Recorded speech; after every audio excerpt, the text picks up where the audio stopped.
Kalau memang kamu merasa kamu pengen mati, coba dekati kematian, tapi jangan mati beneran gitu. Iya, Dekati iya. ke titik paling dekat dengan kematian itu. Iya. Pada akhirnya kamu pasti pengen hidup sebetulnya. Halo, Assalamualaikum warahmatullahi wabarakatuh. Jumpa lagi di TTM edisi ke-22. Bukan teman tapi mesra, tapi Talking 30 Minutes. Nah, kali ini kita akan ngobrol dengan Reza Nova. Ya, Reza Nova. Ya, ini Reza Nova ya. Jadi, nah siapa Reza Nova ini? Baru-baru dia menerbitkan satu buku. Judulnya Pulang ke Rinjani. Di bawahnya tertulis yang patah dan yang tumbuh dalam perjalanan kaki Ciputat Gunung Rinjani. Jadi tulisan ini atau buku ini berasal dari pengalaman Reza jalan kaki dari Ciputat ke Rinjani gitu. Jadi ini saya kira sangat luar biasa, sangat gila ya. Nggak terbayangkan bagaimana jalan kaki dari Ciputat ke Rinjani gitu. Ngapain gitu loh melakukan hal yang kalau tidak salah dalam buku ini ada satu orang yang pernah dia temui di jalan bilang, kamu bagus masuk ke rumah sakit gila aja mas. Itu kira-kira gitu. Oke, Mas Reza Nova ya, makasih ya memenuhi undangan kami, dan saya terus terang udah baca sebagian besar buku ini dan memang penasaran dengan isi buku ini. Mas Reza ini alumni Universitas Islam Negeri Syarif Hidayatullah Jakarta, jurusan perbankan syariah. Jadi dari perbankan syariah jalan kaki ke Rinjani gitu ya, dasar sekali. Oke Mas, saya mau tanya dulu Mas ya, ini buku ini yang sangat menarik ini. Dulu ceritanya gimana kok jalan kaki dari Rinjani ke dari Ciputat ke Rinjani ini? Wah. Awalnya tuh gimana awalnya? Mungkin awalnya membentang jauh sih mas, ke beberapa tahun sebelumnya. Lebih tepatnya mungkin 5 tahun sebelumnya, makanya cerita di dalamnya itu kan banyak flashback kan. Iya betul. Banyak Pakai flashback. Masa-masa terburuknya sebetulnya 5 tahun sebelum sampai 4 tahun sebelum. Jadi gitu ya. Jadi 2 tahun sebelumnya itu mungkin bagian-bagian paling penting yang menentukan perjalanan ini sebetulnya. Gitu ya. Kalau istilah Anda kan di awal itu mungkin entah istilahnya kan Anda mungkin waktu itu mengalami depresi, stres gitu. Mungkin itu yang melatar belakangnya. Itu stres karena apa? Kira-kira boleh diceritakan nggak kira-kira? Mungkin pelatuk paling benar-benar ngenaknya itu karena sudah mendekati lulus kuliah. Oke. Itu kan salah satu pijakan baru ya, setelah kuliah itu kan kita harus ngambil langkah baru tuh. Nggak mungkin kita tetap di kosan, nggak mungkin tetap kayak diam-diam atau mengurung diri, itu nggak mungkin. Nah pada kondisi seperti itu masa-masa lalu yang buruk itu balik lagi, maksudnya hinaan-hinaan yang dulu, kayak dulu tuh ketika bikin orang lain hancur dan lain-lain, itu balik lagi kayak kamu benar-benar nggak berguna memang jadi orang, maksudnya sampai kuliah 7 tahun nggak beres-beres, bahkan mendekati lulus pun nggak tahu mau ngapain gitu loh. Tapi kan banyak anak muda seperti itu, artinya tidak ada yang iya. gila lalu jalan kaki kan. Nah, gimana kok bisa jalan kaki kan? Ya cuman ya mungkin karena saya sendiri memang punya sedikit ambisi untuk, dari dulu kan saya nulis juga mas, dari tahun dari 2009 kan. Memang punya sedikit ambisi untuk mencatat lebih banyak hal. Makanya di bagian awal itu sebenarnya saya punya tujuan untuk mencatat, makanya hal-hal di luar diri saya gitu loh. Nah cuman saya selama ini nggak tahu apa yang mau saya catat sebetulnya gitu loh. Paling saya ketika ketemu sama teman saya catat di jurnal kan, jurnal harian lah seperti itu. Hari ini saya ngapain, ketemu dengan teman ngobrol apa gitu. Tapi itu menurut saya kurang begitu memuaskan gitu. Nah makanya awal-awal sebetulnya motivasi buku ini, kenapa juga akhirnya jalan kaki, selain karena akan lebih lama di jalan ya, saya akan ketemu lebih banyak hal gitu loh.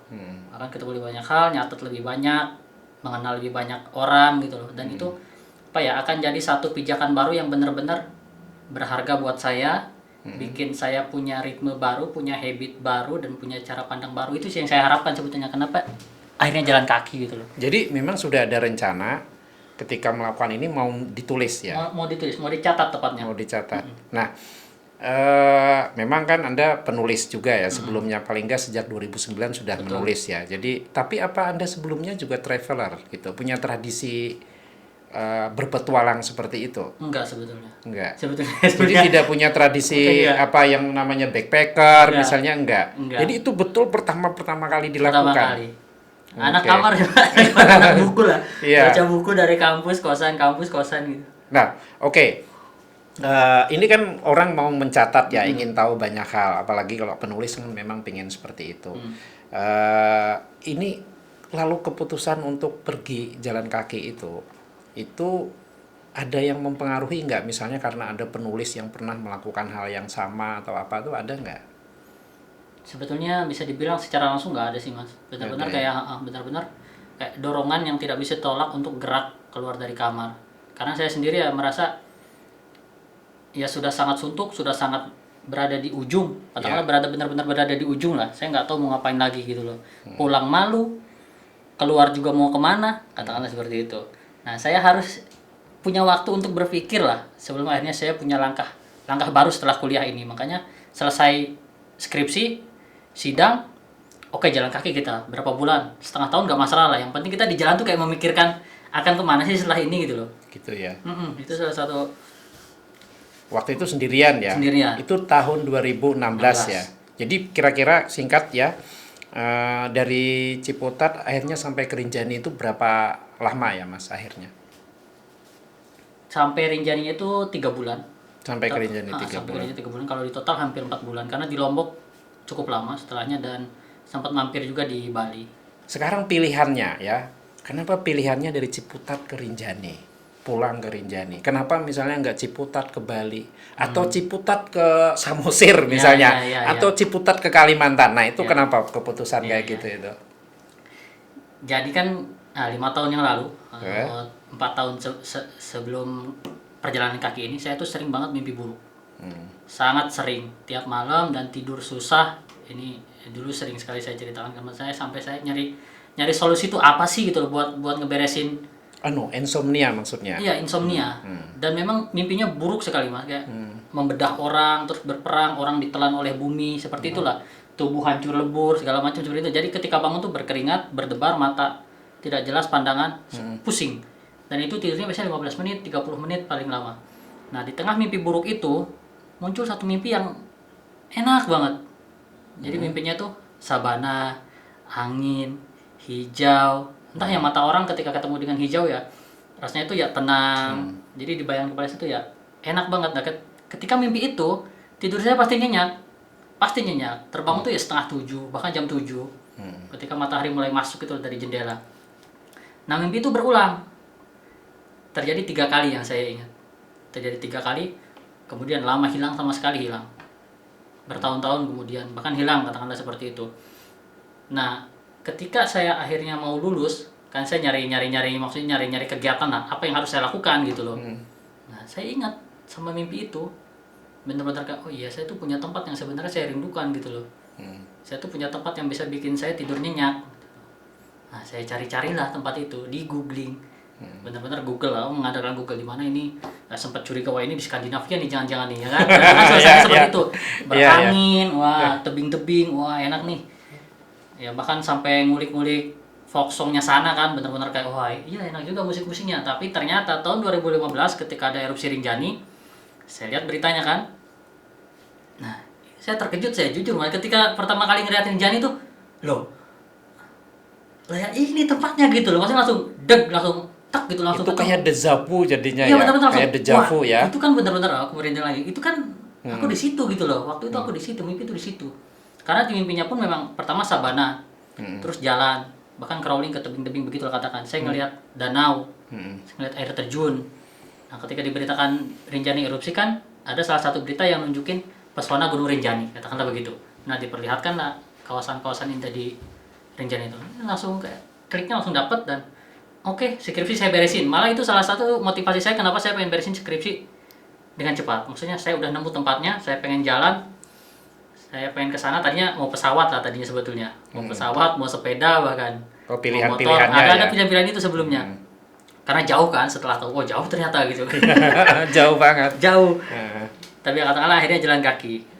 Nah itulah maksudnya jatuh ke Rinjani itu memang lewat nuansa kerinduan itu terhadap salah satu mimpi yang lalu makanya Anda menyebut ini pulang kan? Pulang ke Rinjani. Karena betul. Anda kan kalau baca orang selintas dikira Anda orang Lombok, orang Sasak. Oh dia mau pulang ke sana jalan kaki gitu. Padahal enggak ya. Artinya panggilan mimpi itu tadi ya. Nah, ini kan 2016 ya, katakan perjalanan tuh 4 bulan gitu. Betul. Ya. Tapi baru keluar bukunya kan 2021 nih. Ini artinya ada 4-5 tahun tuh kenapa jadi lama banget itu? Jadi ya sebetulnya kan setelah perjalanan itu selesai pun diri saya pun nggak sepenuhnya beres tiba-tiba kan ya Mas ya. Maksudnya masih ada ya problem ya masih ada, kepala masih berantakan ya masih. Cuman perjalanan itu ngasih satu cara berpikir lah, sudut pandang, perspektif yang benar-benar baru. Maksudnya ketika kita lemas, ketika kita cemas, termasuk hari ini ketika saya mau ke sini Mas, saya mencret. Gitu ya. Kenapa? Karena ini tempat baru buat saya. Oh gitu. Pasti begitu. Jadi karena 3 tahun itu saya benar-benar di kamar terus, jarang keluar, ketemu orang baru, ketemu tempat baru itu saya pasti kayak bahkan hari pertama perjalanan itu sekitar 4 kali 5 kali saya PO gitu loh, malam harinya dari jam 2 jam 3 nggak bisa tidur. Nah makanya ya ketika akhirnya buku ini beres pun saya merasa wah ini salah satu hal yang akhirnya saya selesaikan lagi gitu loh, selain jalan kaki itu dan mungkin yang membuat ini akhirnya beres adalah keluarga baru dalam arti keluarga saya kecil. Kan sudah beristri, maksudnya sudah punya anak, bayi merasa ya. Bahwa oke, sudah saatnya saya beresin ini, sudah saatnya saya melangkah dari ini, katakanlah begitu. Karena ini kan cukup lama saya simpan kan. Kalau prosesnya ini perjalanan ya, jalan kaki ini. Kalau tidak salah dari Ciputat ke Bogor, ya, Puncak sampai Bandung. Lalu dari Bandung lewat jalan tengah sampai Cilacap ya. Lalu Jogja. Dari Jogja ngambil ke selatan ya. Pantai Gunung Kidul, terus Pacitan, lalu Surabaya, lalu ke pantai utara lagi kan. Betul. Nah, itu Anda prosesnya pencatatan tuh gimana? Artinya apakah lalu tiap malam atau gimana deh pencatatan tuh Anda lakukan? Awalnya kan sebetulnya untuk mengamankan catatan ini tulisan-tulisan yang selesai dalam 1 hari itu langsung saya upload di blog Mas. Oke. Jadi langsung tulisan jadi memang. Tulisan jadi sudah di elaborate katakanlah, nggak kerangka lagi, benar-benar langsung jadi saya upload di blog. Cuman karena ibu saya menangis terus tiap kali baca itu dan langsung telepon, saya merasa wah, saya malah bikin khawatir orang rumah kan. Ya itu cuma sampai hari ke berapa belas akhirnya saya hentikan catatan di blog, akhirnya saya catat sendiri. Dan tidak selalu selesai sebagai sebuah tulisan yang jadi. Dicatat sendiri itu artinya dari dalam HP atau di buku notes kayak gini? Tadinya notes, cuman notesnya akhirnya saya tinggalkan di Tasikmalaya kalau saya tidak salah ingat, di sebuah penginapan karena bebannya lumayan berat, lumayan tebal kan. Semuanya saya alihkan ke G Drive pada akhirnya, catatan. Dan hari-hari berikutnya ternyata nyatat di sini lebih simpel juga. Jadi rehat, hidupkan, kita tidak perlu membuka atas gitu loh. Hidupkan, catat poin-poinnya, misal jam segini di jalan ini ketemu orang ini namanya siapa misal, terus poinnya apa dari obrolannya gitu, seperti itu. Oke. Tapi flashbacknya kan belum muncul. Belum. Flashback ini belakangan kan, yang muncul flashback ini belakangan ya. Ya itu saya kira hal yang menarik ya. Artinya memang kalau nggak dicatat mungkin hilang ya ini. Nah ada banyak hal menarik di sana. Anda bikin refleksi, renungan, dan mungkin salah satu kutipan yang saya suka di situ adalah di jalanan orang menjadi dewasa gitu.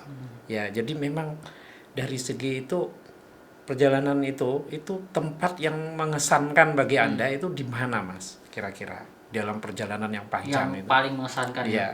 Atau dalam ini porsi yang kelihatannya paling luas diberi itu di kota mana itu? Saya paling suka Jember sih Mas sebetulnya. Gitu ya. Karena kan ketika di Jember itu saya susur pantai juga, bukan susur pantai sih, susur ladang dan susur hutan jati. Jadi benar-benar ketika buka Gmaps di HP itu benar-benar nggak kelihatan jalan, hijau aja kawasan situ. Dan sempat masuk ke Meru Betiri kan. Masuk Meru Betiri dan ngecamp di Bande Alit. Nah di Bande Alitnya itu saya merasa benar-benar wah gitu. Benar-benar ketemu orang-orang di perkampungan di dalam Meru Betiri kan. Satu perkampungan yang sebetulnya menarik juga karena berada di dalam Taman Nasional. Perkampungan jalannya hancur sama sekali dan terdengar gergaji mesin dan lain-lain di dalam Taman Nasional siang hari.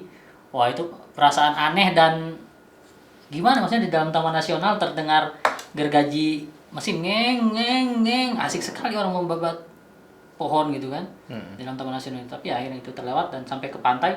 Ternyata di pantainya ya lumayan masih suasana tuh masih benar-benar sesuatu yang asing buat saya karena bebunyanya jauh berbeda lah dengan pantai Jogja, pantai Pacitan, berbeda sekali ya.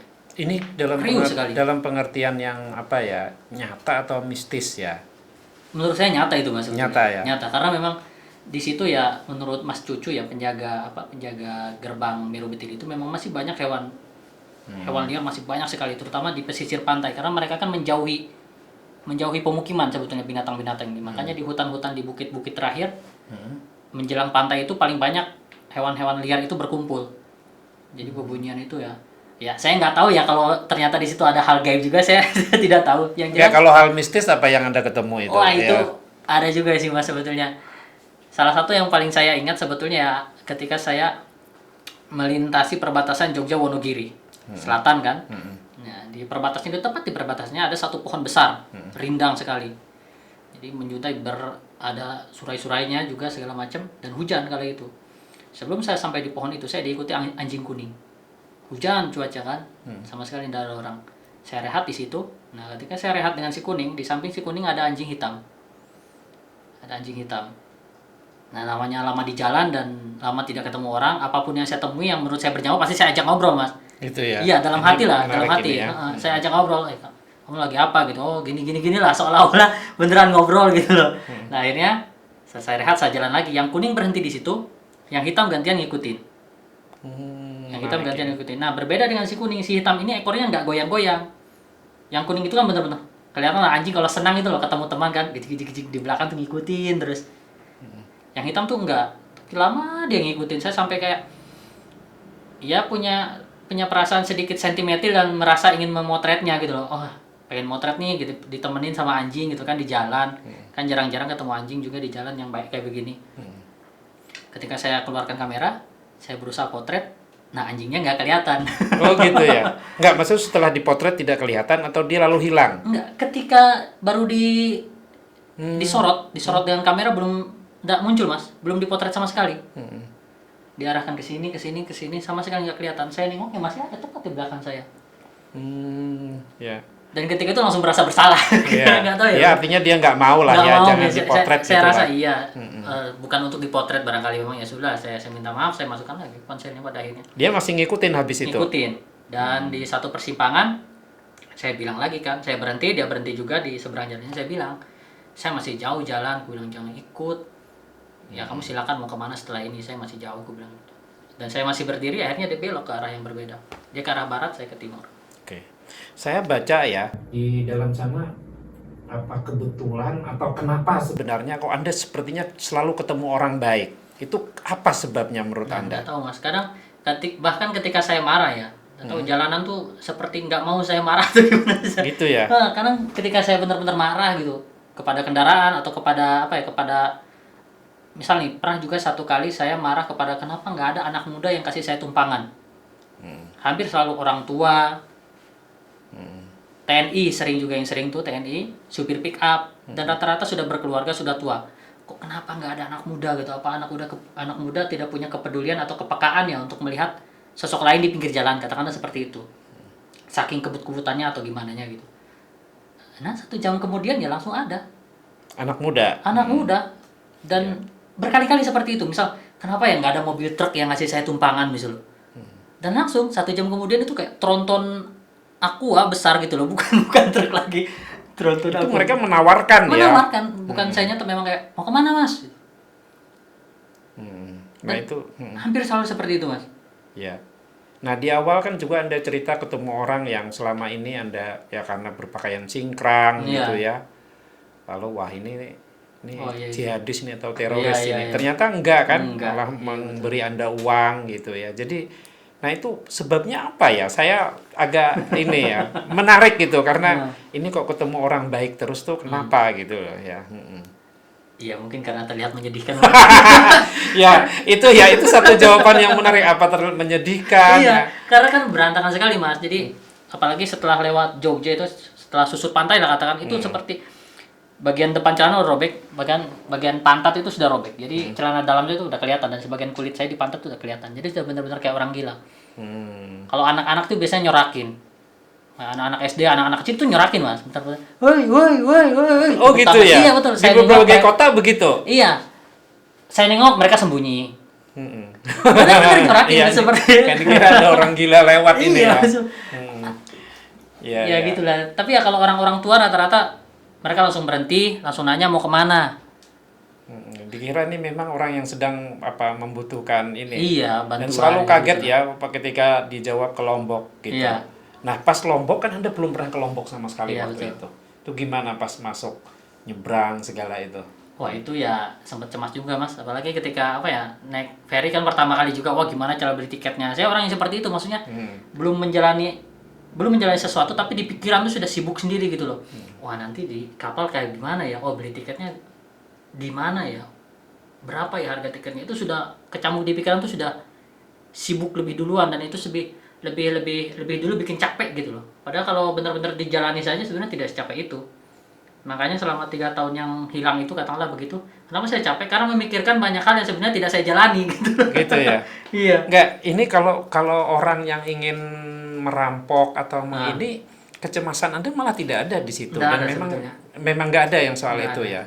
Dan terbukti kan di jalan memang tidak ada. Tidak mengalami. Hampir dirampok ada, cuman tidak jadi. Itu gimana tuh ceritanya hampir dirampok itu? Itu di selatan Probolinggo. Selatan Probolinggo, saya demam, sempat menginap sekitar 1 minggu di penginapan, 4 hari di penginapan, demam kan, turun ke selatan Probolinggo karena ternyata Pantura itu sangat panas, sangat membuat ini mengkerut lah, benar-benar lelah sekali di Pantura. Pas turun ke selatan, saya ditawari orang untuk naik, diantar lah, mau diantar gitu. Ayo ikut. Saya sempat menolak karena kan butuh jalan kaki supaya badan kan tetap kuat ya, supaya bugar lagi lah maksudnya. Enggak mas, terima kasih gitu, ayo ikut aja. Sedikit memaksa, akhirnya saya ikut. Terus di tengah perjalanan itu dia terus menawari, ayo sarapan dulu yuk katanya ke sana. Dia nunjuknya ke arah sawah. Enggak mas, terima kasih, saya sudah kenyang gitu kan. Atau ikut ke rumah saya dulu gitu. Enggak mas, terima kasih, saya mau ke selatan, gue bilang kayak gitu. Kenapa enggak ke utara aja, lurus nanti kamu langsung nyampe Banyuwangi katanya. Begitu-begitulah katakanlah. Sampai di satu pertanyaan dia nanya, apa kamu ini sedang tirakatan, begitu-begitu. Terus saya bilang, saya cuma jawab saja karena kan sudah lelah dan sudah capek lah ya. Sudah capek meladeni dia, maksudnya saya sudah menolak berkali-kali. Nah ketika turun di persimpangan Lumajang dan Pantura, dia minta nomor ponsel saya mas. Nomor ponsel saya kasih, nanti kalau ada telepon angkat ya, itu nomor saya katanya. 2 kilometer dari situ, ketika rehat setelah berak lagi karena mencer tadi itu, ditelepon lah, dan assalamualaikum, saya minta maaf, kalimat pertamanya. Ya kenapa mas? Gue bilang, saya tadinya mau rampok sampean gitu ya, ngaku lah dia, tadinya saya mau begini lah, minta maaf lagi. Terus bilang, iya enggak apa-apa mas, kalau memang enggak jadi ya kan. Alhamdulillah. Iya, bukan ngerampok berarti kan, belum kan. Mas malah nganter saya, dan aku bilang ke mas malah nganter saya lumayan jauh tadi, terima kasih. Tapi kalau dirampok kan sebenarnya memang ada yang dirampok kan, artinya pakai bukan hanya ada HP kan. Iya, ada laptop bawa nggak? Laptop nggak, tapi ATM kan ada. ATM isinya kan juga lumayan kan, betul. Artinya Anda dipaksa untuk memberi ini kan bisa saja dikuras kan. Nah itu jadi ini nah oke. Ini ada yang menarik juga, dari satu kota ke kota yang lain itu Anda banyak punya teman yang kebanyakan penulis juga ya. Betul. Nah itu mereka memang sudah Anda kontak atau bagaimana? Enggak mas, jadi benar-benar kayak ya mereka menanyakan udah di mana gitu katakan. Nah mereka taunya dari mana? Dari saya kan kadang juga masih kayak upload di medsos. Posisi terakhir di mana? Di blog itu ya. Posisi terakhir di mana? Kalaupun tidak di blog biasanya di Twitter. Posisi terakhir kota ini, 1 tweet biasanya. Yang mereka langsung biasanya yang berada di kota itu langsung nanti mampir nggak di kota ini gitu. Oh gitu ya. Bahkan ada satu kejadian yang saya nggak ngabarin, maksudnya posisi saya terakhir di mana, tapi orang itu tiba-tiba nyegat di tengah jalan. Oh gitu. Itu di Pasuruan. Nah orang itu tiba-tiba nyegat. Halo mas, katanya Mas Reza ya. Loh, siapa ini? Gue bilang kayak begitu. Ternyata teman Facebook. Oh tidak kenal langsung. Tidak kenal langsung, teman Facebook. Jadi saya malah nggak tahu itu siapa sebetulnya, cuman temenan di Facebook, dan dia tahu di awal-awal catatan saya itu dia ikut baca gitu. Dan dia tahu. Nah sekarang ini apa itu kan Anda awal perjalanan itu kan luka itu ya, kaki itu bagaimana dalam keadaan seperti itu dan sakit beberapa kali juga di perjalanan. Pokoknya memang 2 minggu pertama itu mas seperti apa ya. Ada sempat mau mundur nggak waktu? Sering ya? Sering, tiap malam. Jadi tiap malam 2 minggu pertama itu katakan tiap malam. Udahlah mundur aja, pulang aja, ngapain karena gitu ya. Sakitnya wah benar-benar itu ya, terutama di Banjar tuh. Dari Banjar menuju Cilacap. Wah, itu benar-benar tiap ngelangkah itu keringat nyer.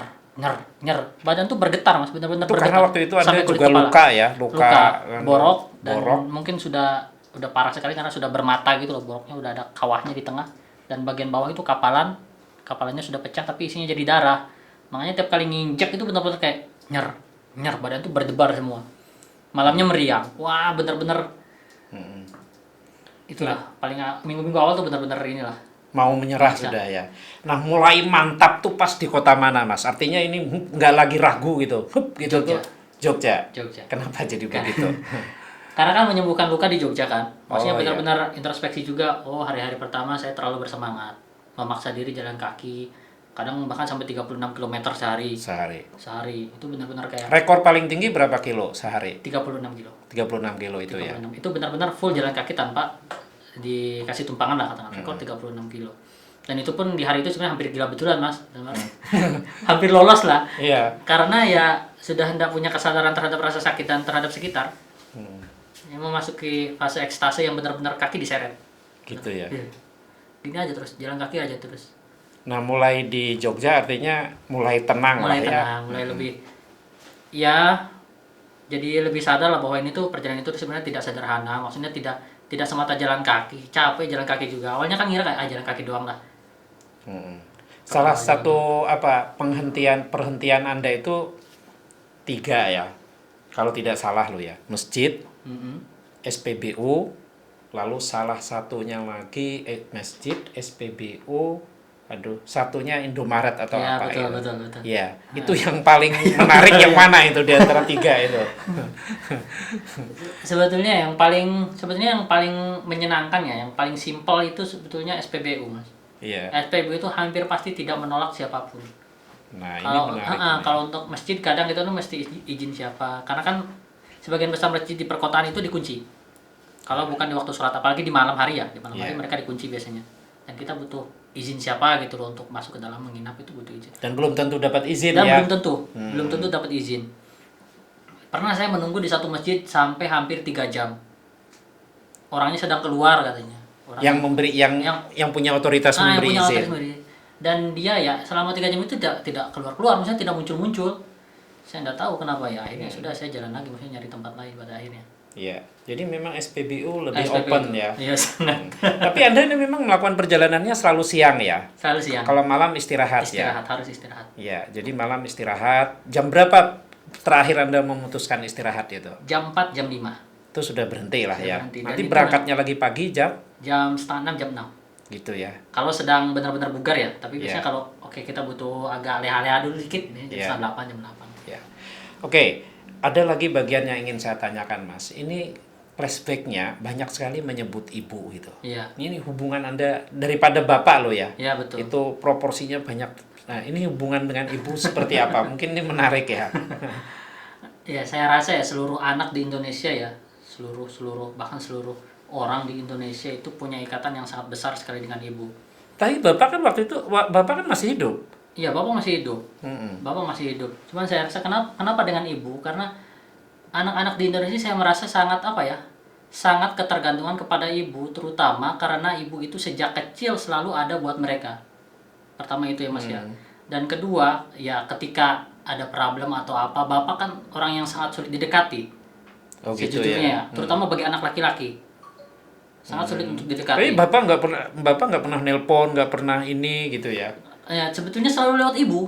Oh, jadi lewat ibu sebenarnya. Iya, betul. Selalunya begitu. Dan kenapa pada kasus saya bapak adalah sosok yang sulit untuk didekati? Karena saya dan bapak punya tabiat yang sama kerasnya. Sama-sama keras. Jadi benar-benar ya sulit buat ketemu. Ya, ini perjalanannya kan ini sebenarnya tema yang luar yang memang kalangan apapun bisa ini ya. Betul-betul ingin berperjalanan. Dan kalau dilihat catatannya memang banyak hal yang menarik. Misalnya ketika Anda mengatakan lewat mulut seorang ibu ya, Anda mau hebat seperti apapun, Anda kan tetap anak-anak di mata seorang ibu atau bapak gitu ya. Itu ya refleksi-refleksi yang sangat menarik. Nah, di sana juga ada banyak perempuan disebut di flashback gitu. Ini setelah membaca mereka gimana ya? Ada ini enggak? Ya, ada beberapa, hampir semua saya kirimi. Draft mentah katakanlah begitu, dan namanya saya samarkan tetap meskipun mereka sudah baca. dan 2 di antaranya tertawa saja ketika membaca itu. Ya maksudnya, maksudnya ya masih aja diingat-ingat hal seperti itu kata mereka. Karena rata-rata sudah berkeluarga, Mas. Ketika ini ditulis kan, sebelum ini selesai saya kirim ke mereka kan. Bagian flashback itu kan ditulis secara terpisah sebetulnya. Betul. Ditulis secara terpisah, baru saya masuk-masukkan. Saya cari-cari pemicu-pemicunya lah di antara bagian-bagian bab itu. Ya, bagian itu saya kirim ke mereka. Ya, salah satu hal yang menarik di sini menulis ada yang flashbacknya itu. Karena orang kan harus hati-hati nih membaca mana yang Anda menceritakan perjalanan, mana yang ketika Anda dikunjungi oleh kenangan ya. Anda dikunjungi oleh ingatan gitulah. Itu yang menarik gitu. Nah, saya nggak tahu, ada lagi satu ya. Anda membuka catatan ini dengan kutipan Murakami. Lalu menutupnya juga dengan Murakami ya. Bahkan kemudian ada satu bagian yang babnya juga menyebut Murakami. Sebesar apa sih Mas Murakami dibuat Anda ini sebenarnya? Iya, kenapa ya? Saya merasa ya saya punya punya ciri personal sama dengan dia gitu mungkin Mas. Hal yang paling yang paling dekat antara saya dan dia. Kenapa? Karena saya selalu merasa gagal untuk dekat dengan orang lain dalam hal apapun. Dalam hal apapun. Sangat sulit didekati dan sangat sulit mendekati. Seperti hidup dalam gelembung kalau kata Murakami itu. Jadi orang-orang yang benar-benar nggak tahu ya, nggak punya masalah dengan orang lain, tapi untuk mendekat dengan orang lain, untuk memulai sesuatu, untuk ini sangat sulit buat saya gitu. Ya. Oke, saya kira sekali lagi ini buku yang menarik ya. Teman-teman sekalian, ini saya kira saya rekomendasikan deh. Ini buku dibaca ya. Buku bukan soal perjalanan tapi juga soal pencarian ya. Soal pencarian. Saya sendiri nggak ketemu apakah Reza udah menemukan atau belum. Karena kalau menemukan selesai hidup sebenarnya ya. Tapi mungkin dia mencari lagi dalam bentuk lain. Tapi hazanah buku kita diperkaya dengan satu buku perjalanan dan cara menulisnya juga sangat menarik. Oke, ada yang mau disampaikan lagi Reza terakhir misalnya apa gitu? Ya, satu mungkinnya pesan saya ya, seperti yang sudah sering saya bilang, untuk teman-teman yang merasa katakanlah hidupnya sudah sangat mandek, sudah sangat tidak tahu mau ngapain, sudah benar-benar ya udah di ujung lah, apalagi kalau sudah berpikiran pengen mati aja. Wah, sebaiknya mulai lagi. Maksudnya ya mulai lagi dengan cara yang paling ekstrim. Paling ekstrim. Kalau memang kamu merasa kamu pengen mati, coba dekati kematian, tapi jangan mati beneran gitu. Dekati ke titik paling dekat dengan kematian itu. Pada akhirnya kamu pasti pengen hidup sebetulnya. Itu sih mungkin. Ya patut dicoba lah. Maksudnya hal-hal ekstrim seperti ini ya, sekalipun kamu meragukannya ya patut dicoba sebetulnya. Ada minat lagi nggak melakukan perjalanan? Kalau ini kan dalam negeri ya. Dan ini penting saya kira ya. Karena artinya negara kita ini banyak sekali yang bisa dilihat sebenarnya ya. Ini kan belum Sumatera, belum Kalimantan, belum Sulawesi ya, belum Papua gitu. Ada minat lagi nggak untuk melakukan hal yang sama? Entah dengan cara apa gitu. Wah, banyak sebetulnya Mas. Gitu ya? Wacana-wacana banyak. Salah satunya sebenarnya saya pengen, salah duanya lah. 2 diantaranya itu saya pengen menyusuri perbatasan Indonesia-Malaysia di Kalimantan. 1. Kinibalu itu ya, daerah kayak gitu ya. Iya. Perbatasan-perbatasannya, perkampungan-perkampungannya lah, katakan seperti itu. Bukan hutannya, kalau hutan benar-benar negara gitu. Terus yang kedua sebenarnya saya pengen putar-putar Indonesia dengan kapal pelni sebetulnya. Muter-muter lah, dari pelabuhan ke pelabuhan, turun, explore kotanya, naik kapal lagi, muter lagi kota mana. Iya.